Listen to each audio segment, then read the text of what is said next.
You guys will never believe this. Hey you guys, welcome back to my channel. This is part 4 of the 50 by 100 Indaco metal building kit build. If you haven't seen the first 3 videos, we will put a link in the description so you can go check those out.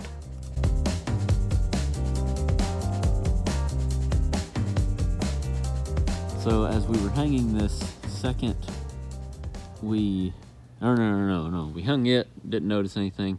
We hung this third one and we put our rat run, which is this bottom purlin, and then our top purlin on. And on both of those, that bottom or that middle truss was down a little bit lower. You can't tell from down here, but if you get up there, you can tell there's like a, a dip in it. I'm like, what in the world? I never did, that was day before yesterday. And I was like, man, what is the deal? Like, I don't understand, is the concrete off or what's going on here? So yesterday, that was Sunday, the day before yesterday, I was like, you know what, Parker, let's run over here. I took the man lift over here and I measured our post. That one was the right length. This one here was an inch short. For those of you that have fabricated a lot and like cut several things, there's 22 sidewalls, so over 30 posts that we cut, and we capped and cut to length. And whenever you're doing repetitive work, it is very easy to get, it's usually an inch off for some reason. If you're reading the tape upside down, or if you're just doing a lot of them, you're just in the zone and you don't notice it. So me and Parker cut these. So anyway, this is the crazy part. The one directly across from it is an inch short also. What are the chances of that? So what I'm gonna do to fix it is make a straight line right underneath that cap on each side and zip it. Since it's only 11 gauge, I'm just gonna zip it and zip the other side. I'm gonna pull the SkyTrack in here and hook to the very top of that rafter, lift it up, and then cut a piece of square tubing 1 inch thick, maybe a touch less, slide it in between there, and then make 2 welds. This way there's only 1 extra weld instead of 2. The other weld will be right up next to the cap, so it'll just look like the cap weld. So that's what I'm gonna do to fix that. So kind of embarrassing, but at the same time, like, we make mistakes, and I think as long as we learn from them, that's what matters. So anyway, that is the status. That's how it's been going. Tickle pink. I enjoy it. I enjoy doing this stuff. It's really, really fun.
Finally, after a couple of rain days, getting some roof purlin up.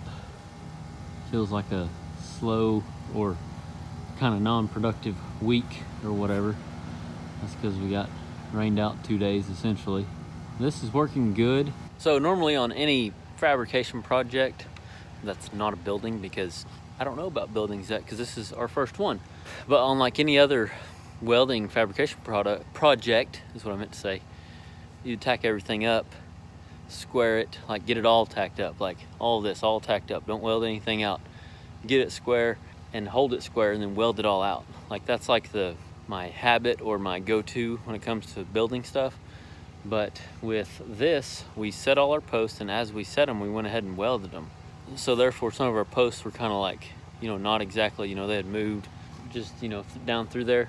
And I was like, oh no, I thought putting the trusses on, whenever we put the trusses on, if the bottom, because this concrete at the bottom is 50 foot and our trusses are 50 foot. So in my head, getting them put up there and getting the post or the columns pulled out to the side of the truss, like flush with it, I figured it would work itself out. Well, it didn't. So I was like, had a little like worry moment there. But we've been able to take these ratchet straps, as you see here. Take these ratchet straps. I put my smart level on 2 posts, and I see which way that they need to go, and then we pull, like if this post obviously needed to lean this way, so we tied on at the top down to the bottom and then cranked it over about 1/10 of a degree over, and then that post over here, or column, needed to lean the other way. So, and where I started to notice this is whenever we were setting all these trusses, all this, our rat run and our top purlin, because we put a top purlin and a bottom purlin to keep the trusses plumb, and tied to each other as we set our trusses, as we went down through here setting our trusses. Well, whenever I was in the man basket and I was way up there, I looked down it and the purlin had like a wave in it. I was like, man, that ain't good. But one thing I noticed as we kept fooling with this is, because it's such light gauge material and it's so tall, you can literally, which is getting stiffer now, but I could literally grab a hold of the top of these columns whenever we were setting these trusses and wiggle it, and all these would like do this. So I knew I had play. So me and Parker's been going through here putting our roof purlin up, but before we done it, we checked our columns, put our roof purlins up, and then of course measured in the center to make sure they were the same distance apart in the center as they were on the ends. Welded up our purlin and then put these gussets in. This kit come with little gussets. I don't know what they are, 4x4 probably gussets. And we put them in and then let our straps off, and it keeps everything square.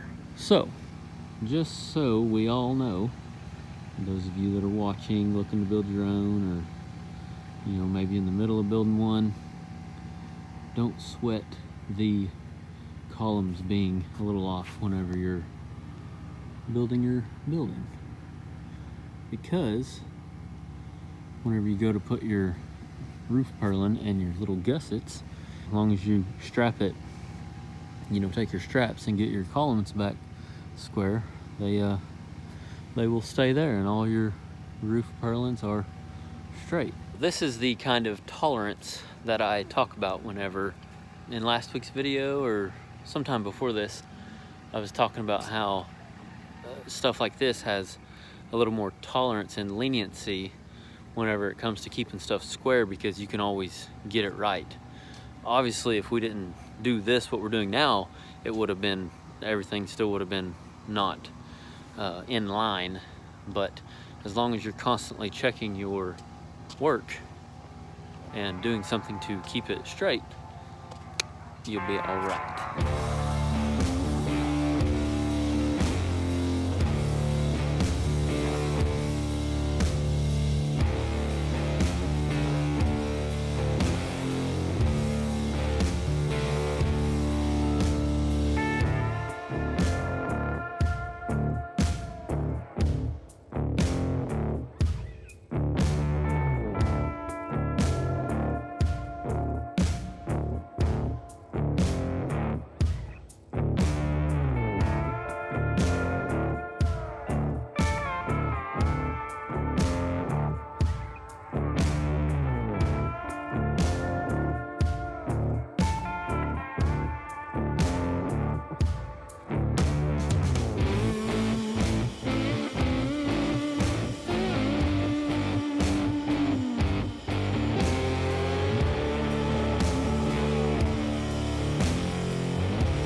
All right, it's coming right along. We just lack a few roof purlins and then framing in the walk-through door on this last end wall that we put up, and then we'll be ready for 10.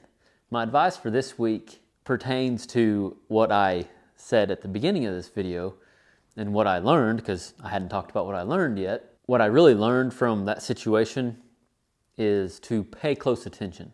In fact, any of my advice, every week, comes from my mistakes. I learn from them and I share them with you because I don't want you to have to learn the hard way like I did. Fact of the matter is chances are you're going to still make those mistakes, but if I can share what I've learned, it'll help you get further a lot faster. So that's what I learned this week, is pay close attention.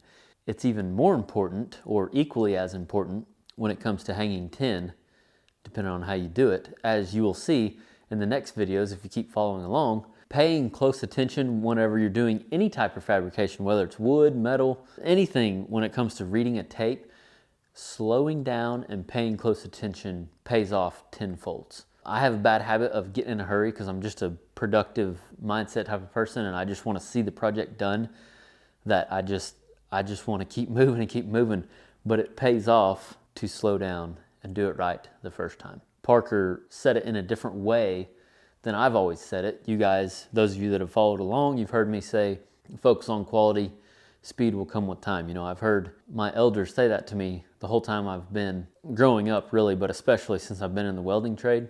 It's so true, but Parker heard it a little bit different way, and it kind of like spoke to me a little bit different. He heard years ago, a guy told him, slow is steady and steady is fast. Let that sink in.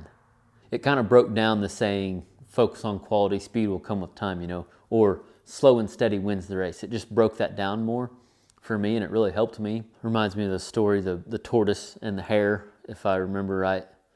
It had something to do with this, because if you're like the rabbit, you just want to, but chances are, if you're moving so fast, you're going to end up tripping and falling, and therefore you're going one step forward, 2 steps back.